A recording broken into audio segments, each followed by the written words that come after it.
Lies about January 6th, which have been relentless, have enabled some of the most unscrupulous people in our country to make a mockery of our Bill of Rights and to steal our core freedoms.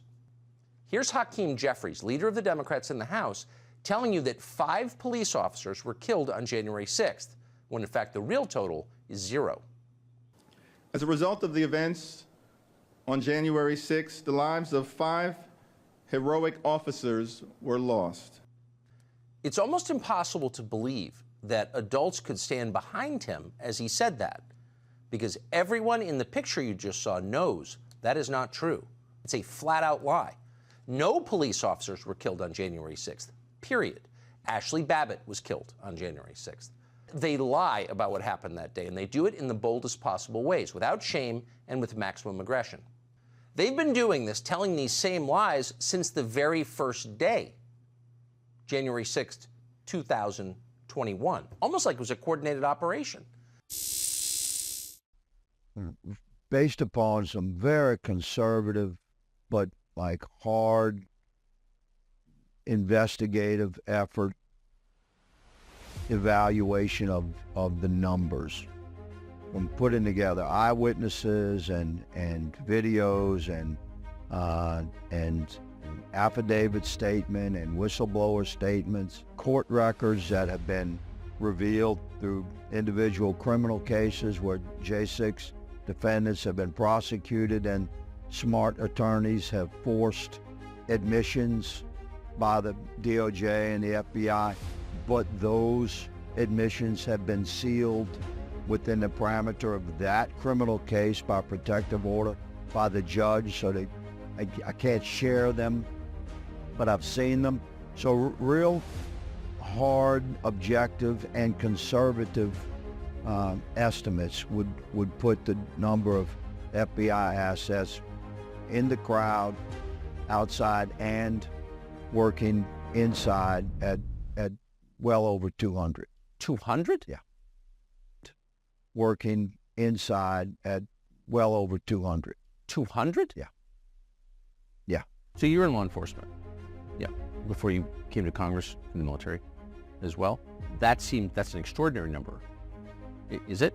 Well, no. When you think about the scope of the operation, if you were going to do this, you would need that But relative number. to, so like when, I don't know, Minneapolis burned down, or when St. John's, the Episcopal Church across from the White House in Lafayette Square, was set ablaze, and all those Secret Service agents were injured. Were there 200 FBI assets in the crowd among Antifa then?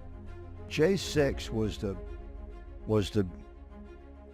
the final act prior to arrest and prosecution of Americans that were identified as Trump supporters. I mean, the objective was to destroy the entire MAGA movement, to forever stain the patriotic fervor that was associated with the America First MAGA movement that had won in 2016 and we believe won again in 2020.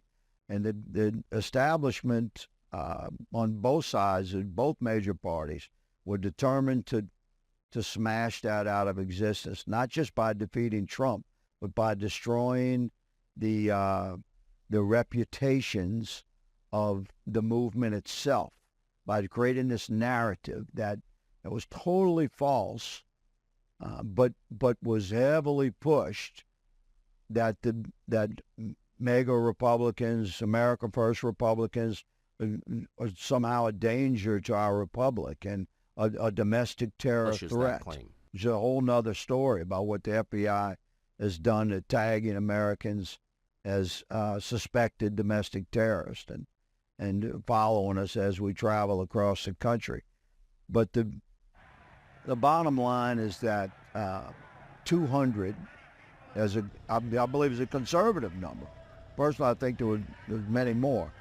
But a number that I'm comfortable going on record with is that we believe that there were easily 200 FBI undercover assets operating in the crowd, outside the Capitol, embedded into groups that entered the Capitol or provoked entry of the Capitol and working with FBI assets that would have included Metro Police and Capitol Police that would dress as Trump supporters inside the Capitol, because those were the guys that knew their way around the Capitol.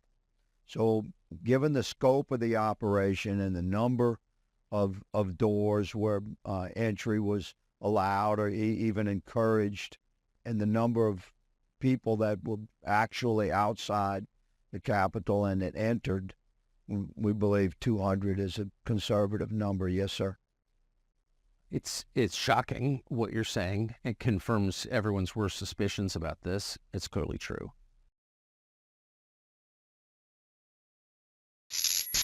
A lot of his supporters believe that we are the enemy of the American people, and that is really, really an awful situation. We are not the enemy of the American people. We love the American people.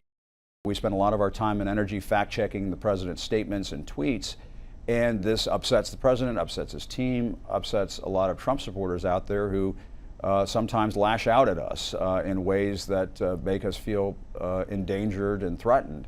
Tens of millions of people voted for him after he showed his cards for years. But are you suggesting that they're racist, or yes. The people who vote, all the people who voted for Donald Trump are racist? Yes. The voter, you, not Donald Trump, are standing at the border like Nazis going, you here, you here. And I think we now have to flip it. Those people who are supporting what he's doing here are racist, period. These policies that this administration is putting forth are intentionally cruel. They are racist, and it is our job as citizens to speak out against that. Anybody who votes for and supports a racist is a racist. You are culpable, white America. I'm sorry. 25% of the country, whether it's 25, 20, 30%, are hardcore racist. They do not want to see brown people coming into America. That's just what's going on here. Generations of people, older people, who were born and bred and marinated in that prejudice and racism, and they just have to die. As an administration is calling us the enemy of the people. Trump tweeted today that the fake news media is the enemy of the American people. The fake news media, he tweeted, is not my enemy. It is the enemy of the American people. Our job to report on facts and to hold leaders accountable.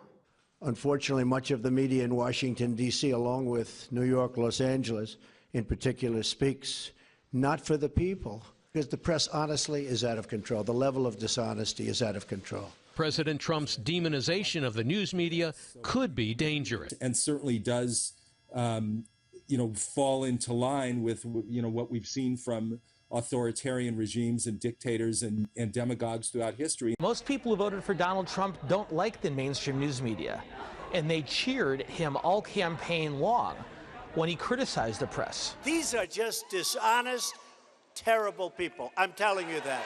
Terrible people. We are not fake news. And we are not the enemy of the American people. At the same time, we can't just let falsehoods stand. We can't just let lies go without being checked. I don't think we would be doing our job at that point. The fake news media for reporting fake news almost every night. The media is the opposition party. I got to get that on a bumper sticker.